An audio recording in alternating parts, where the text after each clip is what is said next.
दोस्तों आज 22 दिसंबर को साल का वो समय है जब पहाड़ बोलना बंद कर देते हैं, जब रास्ते सो जाते हैं और जब केदारनाथ भीड़ से मुक्त हो जाता है। आज मैं आपको केदारनाथ की उस तस्वीर में ले चलूंगी जो ज़्यादातर लोग कभी नहीं देखते। आज कोई घंटी नहीं बज रही, कोई जयकार नहीं, कोई लाइन नहीं है, फिर भी कुछ है, कुछ ऐसा जो महसूस होता है लेकिन दिखता नहीं। आज 22 दिसंबर है और आज केदारनाथ में अगर कोई रहता है तो वो सिर्फ महादेव जी हैं। हर साल नवंबर के बाद केदारनाथ धाम के कपाट बंद हो जाते हैं। लोग सोचते हैं कपाट बंद होने के बाद कुछ नहीं होता, लेकिन सच यह है यहीं से केदारनाथ की असली यात्रा शुरू होती है। दिसंबर के महीने में मंदिर के कपाट बंद होते हैं, लेकिन शिव का वास बंद नहीं होता। यहाँ पुजारी नहीं होते, भक्त नहीं होते, लेकिन ऊर्जा होती है। सदियों से यह माना जाता है कि सर्दियों में भगवान शिव ध्यान में लीन रहते हैं और शायद इसीलिए यह सन्नाटा इतना भारी होता है। 22 दिसंबर के आसपास केदारनाथ पूरी तरह बर्फ में ढक चुका होता है। मंदिर की छत, आसपास के पहाड़, रास्ते सब कुछ सफ़ेद हो जाते हैं, लेकिन यह सिर्फ बर्फ नहीं होते, यह एक आवरण है, जैसे प्रकृति महादेव जी को ढक कर सुला रही हो। कई लोगों ने कहा कि इस समय मंदिर के आसपास अजीब सी शांति महसूस होती है, ना डर ना बेचैनी, बस एक ठहराव, जैसे समय कुछ देर के लिए रुक गया हो। क्या आपने कभी पूरी तरह की खामोशी सुनी है? ऐसी खामोशी जो कानों से नहीं दिल से सुनाई देती है। दिसंबर के महीने में केदारनाथ धाम में यही खामोशी होती है। यह वह खामोशी नहीं जो खालीपन से आती है, यह वह खामोशी है जो पूर्णता से आती है। ऐसा माना जाता है कि जो लोग इस समय केदारनाथ धाम के आसपास रहते हैं उन्होंने कुछ महसूस किया है, जैसे कोई देख रहा हो, जैसे कोई मौजूद हो, लेकिन दिखाई कोई नहीं दे रहा। शिव राजा नहीं है, शिव शासक नहीं है, शिव ध्यान है, और ध्यान शोर में नहीं होता, ध्यान खामोशी में होता है। शायद इसीलिए दिसंबर के महीने में केदारनाथ इतना शांत हो जाता है। कहा जाता है शिव इस समय पूर्णतः समाधि में होते हैं और जब शिव ध्यान करते हैं तो पूरी घाटी ध्यान में चली जाती है। स्थानीय लोग कहते हैं सर्दियों की रातों में केदारनाथ के आसपास अजीब सी गर्माहट महसूस होती है। बर्फ के बीच कुछ जगह जमी नहीं रहती। कोई इसे प्रकृति कारण कहता है, कोई इसे ईश्वर की उपस्थिति, लेकिन हर कोई एक बात मानता है, दिसंबर महीने में केदारनाथ सिर्फ एक जगह नहीं रहता, वह एक अनुभूति बन जाता है। 22 दिसंबर को दिन छोटे हो जाते हैं, रातें लंबी, सूरज जैसे जल्दी हार मान लेता है और उसी अंधेरे में केदारनाथ और भी रहस्यमय हो जाता है। यह वह समय है जब इंसान नहीं प्रकृति पूजा करती है। हवा, बर्फ, पहाड़ सब महादेव के चारों ओर नतमस्तक होते हैं। लोग कहते हैं सर्दी बहुत है, रास्ते बंद हैं, लेकिन शायद एक और कारण भी है, क्योंकि यह समय इंसानों के लिए नहीं, यह समय महादेव का है। यह समय भीड़ का नहीं, यह समय ध्यान का है। दिसंबर का केदारनाथ हमें कुछ सिखाता है कि हर जगह हर समय जाया नहीं जाता।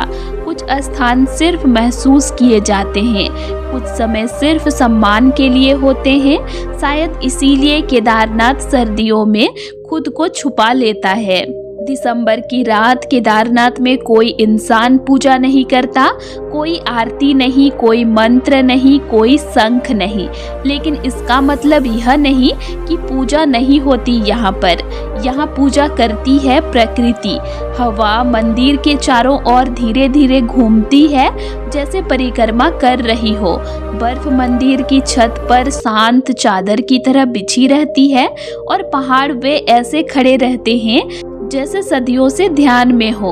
ऐसे लगता है मानो पूरा घाटी एक विशाल मंदिर बन गई हो, जहाँ कोई पुजारी नहीं लेकिन श्रद्धा है, जहाँ कोई आवाज नहीं लेकिन प्रार्थना है, दिसंबर के महीने में केदारनाथ में मनुष्य की पूजा खत्म होती है और प्रकृति की पूजा शुरू होती है। हम अक्सर सोचते हैं शांति का मतलब खालीपन होता है, लेकिन केदारनाथ हमें सिखाता है कि असली शांति पूर्ण होती है। दिसंबर की यह खामोशी हमें कुछ कहती है। यह कहती है हर समय हर जगह हमारा होना जरूरी नहीं है। यह कहती है कुछ स्थान हमसे बड़े होते हैं। आज जब इंसान हर जगह अपनी मौजूदगी साबित करना चाहता है, तब केदारनाथ चुप रहकर सबसे बड़ी बात कह देता है। वह कहता है हट जाओ, अब मेरा समय है। और शायद यही कारण है कि जो लोग केदारनाथ को समझते हैं वे सर्दियों में वहां जाने की जिद नहीं करते। वे जानते हैं यह समय देखने का नहीं, मानने का है। दिसंबर के बाद केदारनाथ सिर्फ उत्तराखंड में नहीं रहता, वह मन के अंदर चला जाता है। वह एक विचार बन जाता है, वह एक अनुभूति बन जाता है। जब आप भीड़ से थक जाते हैं, जब शोर से मन भर जाता है, जब दुनिया बहुत भारी लगने लगती है, तो केदारनाथ की वही खामोशी आपके भीतर उतर आती है और तभी आप समझ पाते हैं शिव का अर्थ सिर्फ पूजा नहीं, शिव का अर्थ ठहराव है। दिसंबर महीने का केदारनाथ हमें यही सिखाता है कि हर यात्रा पैरों से नहीं होती, कुछ यात्राएं मन के भीतर होती है। और जब सब कुछ शांत हो जाता है, तब भी शिव वहीं रहते हैं, क्योंकि जहाँ पूर्ण शांति है वही महादेव हैं। दिसंबर की इस खामोशी में केदारनाथ हमसे कुछ पूछता नहीं, वह हमें डराता नहीं, वह हमें चेतावनी नहीं देता। वह बस चुपचाप देखता है कि इंसान कितना सुन सकता है, कितना समझ सकता है और कितना रुक सकता है। आज की दुनिया हमें सिखाती है चलते रहो, बोलते रहो, दिखते रहो, लेकिन केदारनाथ सिखाता है रुक जाओ, चुप हो जाओ और खुद को सुनो। कभी आपने सोचा है भगवान शिव पहाड़ों में क्यों रहते हैं, शहरों में क्यों नहीं रहते, शोर में क्यों नहीं होते? शायद इसीलिए क्योंकि सत्य हमेशा खामोशी में मिलती है और दिसंबर के केदारनाथ उसी सत्य की सबसे गहरी तस्वीर है। इस समय बर्फ गिरती है लेकिन आवाज नहीं करती, हवा चलती है लेकिन शोर नहीं करती और मंदिर खड़ा रहता है लेकिन कुछ कहता नहीं। फिर भी सब कुछ कहा जा चुका होता है, क्योंकि कुछ बातें शब्दों से नहीं अनुभव से समझी जाती है। हो सकता है आप कभी सर्दियों में केदारनाथ ना जा पाए, लेकिन दिसंबर का केदारनाथ आपके भीतर आ सकता है।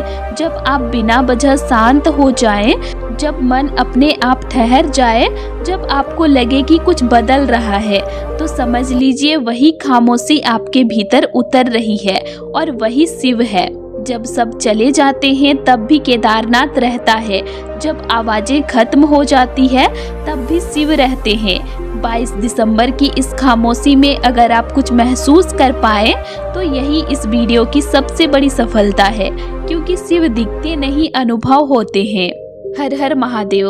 तो दोस्तों आज के लिए इतना ही, और आप लोगों को मेरा आज का इन्फॉर्मेशन कैसे लगा ये मुझे कमेंट करके ज़रूर बताइएगा। और वीडियो अच्छा लगा तो वीडियो को लाइक कीजिएगा और साथ ही चैनल को सब्सक्राइब भी ज़रूर कर लीजिएगा। और अगर आप लोगों को केदारनाथ धाम से रिलेटेड और भी वीडियोस देखने हैं तो मेरे चैनल में अपलोड है, आप उनको भी देख सकते हैं। तो चलिए फिर मिलते हैं एक नई वीडियो के साथ। Thanks for watching.